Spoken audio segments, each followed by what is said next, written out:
Dito tayo ngayon sa A Hotel Baguio.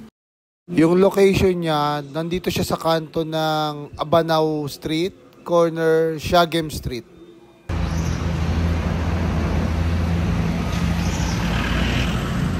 Abanao Street, corner Siagem Street.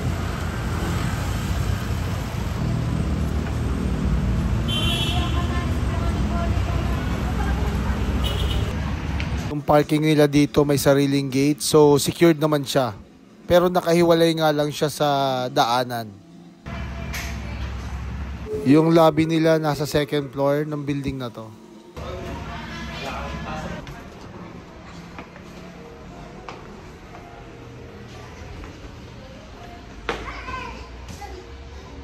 Tapos yung mga receptionist nila, very accommodating naman.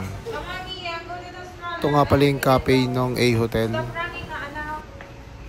Meron din silang massage and spa dito pag gusto mo magpamasahe.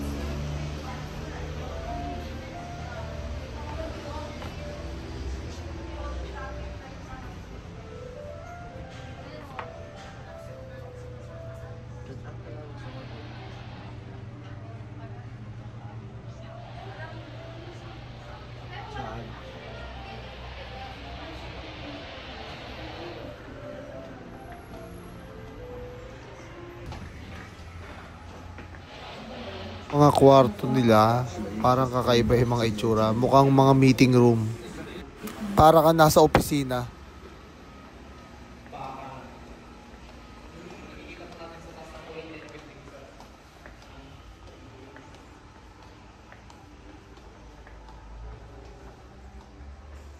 Ngayon nakabook sa room 403. Pinabook pala namin dito yung standard twin room.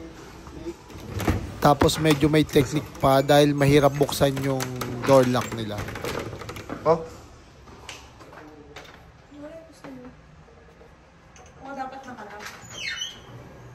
Meron naman silang dalawang tuwalya, may toiletries, meron din silang bidet. Yung shower nila, kailangan mo munang painitin sa faucet bago mo buksan yung shower para uminit nga siya. Ayan, meron din silang complimentary coffee. Napili namin to location na to kasi malapit siya mismo doon sa lugar ng Grand Float Parade. Tatlong tsinelas? Mga 4-3 yung inano mo. Hindi naman. Baka minimum siya ng ganon.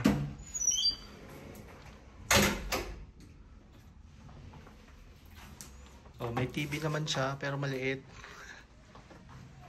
May TV. Pero parang di siya masyado malamig dito, no? So dito, wala silang Netflix. Ang standard TV nila dito is cable yung gamit. Tatabihin natin to.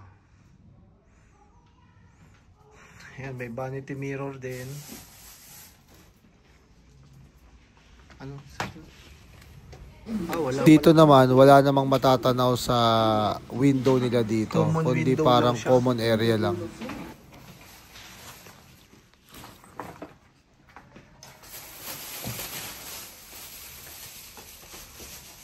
Ito yung CR. So sa CR,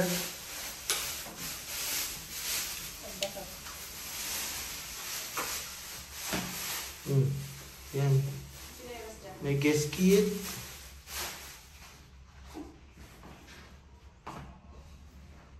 Tissue. Yan, maliit lang siya. Tapos may shower din naman.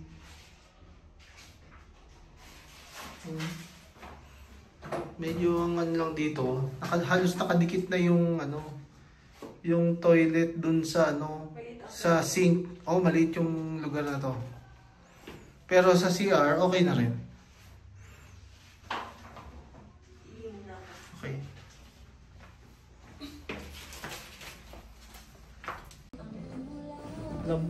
Malambot na.